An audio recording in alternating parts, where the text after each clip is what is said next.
Bapak, Ibu, Saudara yang kekasih di dalam Tuhan, selamat pagi dan salam sejahtera buat kita sekalian. Selamat berjumpa pagi hari ini lewat renungan firman Tuhan. Namun sebelum itu mari kita berdoa. Bapa di sorga, kami mengucap syukur kepadamu pada pagi hari ini buat kebaikan Tuhan yang boleh kami nikmati. Kami bersyukur kami boleh bangun menikmati hari yang baru di pagi hari ini. Dan pagi ini kami akan merenungkan firman-Mu. Tuhan, tolong kami mengerti dan memahaminya dengan baik. Dalam nama Tuhan Yesus kami berdoa. Amin. Renungan firman Tuhan pagi hari ini dari Markus pasal 16 ayat 14. Markus pasal 16 ayatnya yang ke-14.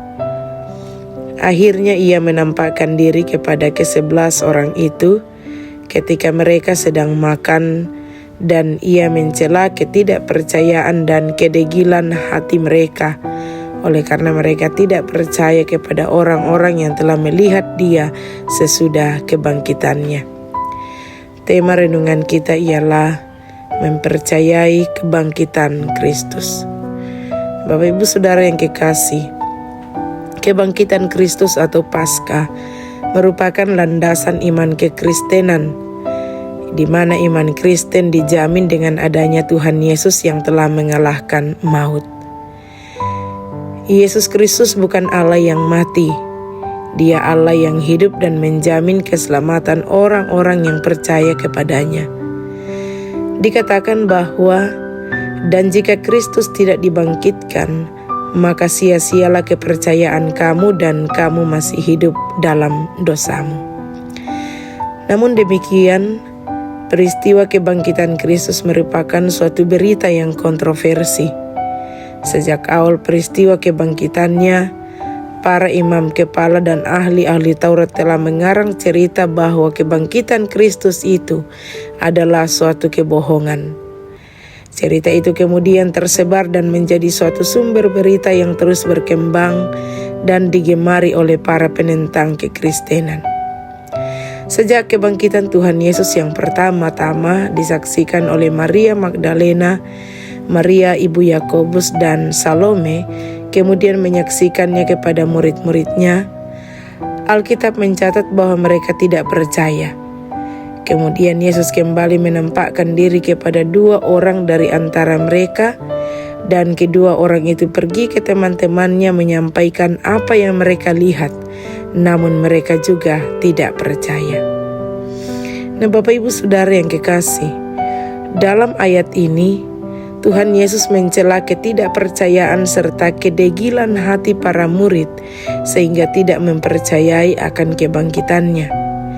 Ini berarti bahwa hal tidak mempercayai kebangkitan Yesus Kristus dari antara orang mati adalah sesuatu yang sangat serius sehingga Yesus mencelanya. Juga bahwa dalam ayat ini kita melihat bahwa kedegilan hati atau keras kepala membuat seseorang sulit untuk mempercayai Tuhan. Ketika kita mengeraskan hati kita, maka kita akan menjadi seorang yang skeptis atau ragu-ragu. Dan orang yang demikian, kata firman Tuhan, tidak akan menerima apa-apa. Karena itu Bapak, Ibu, Saudara yang kekasih, pesan Tuhan buat kita seperti pesannya kepada Thomas yang juga tidak percaya akan kebangkitan Yesus adalah, jangan engkau tidak percaya lagi, tetapi percayalah. Berbahagialah mereka yang tidak melihat namun percaya. Amin. Mari kita berdoa. Bapa di sorga, kami mengucap syukur kepadamu.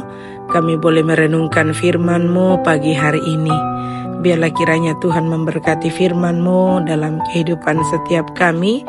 Biarlah kami menjadi orang-orang yang mempercayai akan kebangkitan Kristus dalam kehidupan kami. Dan dengannya kami semakin teguh beriman kepada Tuhan. Berkati kami semua menjalani hari ini dalam berbagai kegiatan aktivitas kami. Tuhan membuat berhasil setiap apa yang kami kerjakan, bahkan tuntun kami semua hidup berkenan kepada Tuhan. Di dalam nama Tuhan Yesus kami berdoa. Amin. Demikian renungan firman Tuhan pagi hari ini. Selamat beraktivitas, Tuhan memberkati.